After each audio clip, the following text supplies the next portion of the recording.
Hello friends, welcome to AH times. Friends, ఈరోజు మీ అందరికీ ఈ వీడియోలో ఇప్పుడే వచ్చినటువంటి ఒక ఫ్లాష్ ఇన్ఫర్మేషన్ అప్డేట్ గురించి చెప్పడానికే ఈ యొక్క వీడియోని అయితే చేయడం అయితే జరుగుతుందండి. సో ఆ ఫ్లాష్ ఇన్ఫర్మేషన్ అప్డేట్ ఏంటంటే, మన యొక్క ఏపీ రాష్ట్ర వ్యాప్తంగా రైతులు ఎవరైతే ఉన్నారో వీరందరికీ సంబంధించి ప్రభుత్వం అయితే శుభవార్త అయితే చెప్పారు. రేపటి నుండి ఇవన్నీ మీకైతే ఫ్రీగా అయితే ఇవ్వబోతున్నారు. అయితే ఏమేమి ఇస్తారు ఏంటి దానికి సంబంధించినటువంటి పూర్తి వివరాలు తెలియజేస్తాను. ఈ వీడియో మీకు నచ్చినట్లయితే లైక్ చేసుకొని ఛానల్‌ను సబ్స్క్రైబ్ చేసుకొని ఫాలో అవుతారండి. ఇక దీనికి సంబంధించి మనకు నోటిఫికేషన్ అయితే వచ్చింది. స్టెప్ బై స్టెప్ మీకు క్లారిటీగా చదివి ఎక్స్‌ప్లెయిన్ అయితే చేస్తాను. మనకు కొత్త సంవత్సరం అయితే వచ్చింది కాబట్టి ఏపీ ప్రభుత్వం రైతులకు సంబంధించి ఒక కీలక ప్రకటన అయితే చేసింది. రైతులకు ఉపయోగపడేలా మరో కార్యక్రమాన్ని కూడా అయితే శ్రీకారం అయితే చుట్టింది.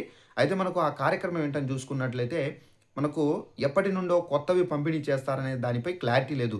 అయితే ఇప్పుడు ఏపీలో రైతులకు సంబంధించి కొత్త పట్టాదారు పాస్ పుస్తకం అయితే మనకు పుస్తకాల పంపిణీకి సంబంధించి రంగం అయితే సిద్ధమైంది. దీనికి సంబంధించి మనకు రాష్ట్రంలో రైతులందరూ పట్టాదారు పాస్ పుస్తకాలు పంపిణీ అయితే చేయబోతున్నారు. రెవెన్యూ శాఖ మంత్రి అనగాని సత్యప్రసాద్ గారు అయితే ఈ విషయాన్ని వెల్లడించారు. సో మనకు రేపటి నుండి రాష్ట్ర వ్యాప్తంగా అధికారులు రైతులకు ఈ పాస్ పుస్తకాలు ఏవైతే ఉన్నాయో ఇవైతే పంపిణీ అయితే చేయబోతున్నారు. జనవరి 9వ తేదీ లోపు రైతులందరికీ అందించబోతున్నట్లు కూడా మనకు మంత్రి గారు అయితే చెప్పడం అయితే జరిగింది. ఇందుకు సంబంధించి మీరు ఎలాంటి ఫీజులు కానీ వచ్చి చెల్లించాల్సిన అవసరం అయితే లేదు. ఇది మొత్తానికి ఫ్రీ. మీరు డైరెక్ట్‌గా వెళ్లి మీ యొక్క పేరు చెప్తే కనుక మీకు పాస్ పుస్తకం అయితే ఇస్తారు. ఆ పుస్తకాన్ని తీసుకొని వచ్చి ఇంట్లో అయితే పెట్టుకోవచ్చు. భూముల రీసర్వే పూర్తయిన గ్రామాల్లో కూడా అయితే ఉచితంగా పంపిణీ చేస్తున్నట్లు కూడా తెలిపారు. మనకు 21.8 లక్షల పుస్తకాలు అయితే ఇప్పటికి రెడీ అయితే ఉన్నాయి. సో ఈ పుస్తకాలనేవి మీకు రేపటి నుండి అయితే పంపిణీ చేస్తారు.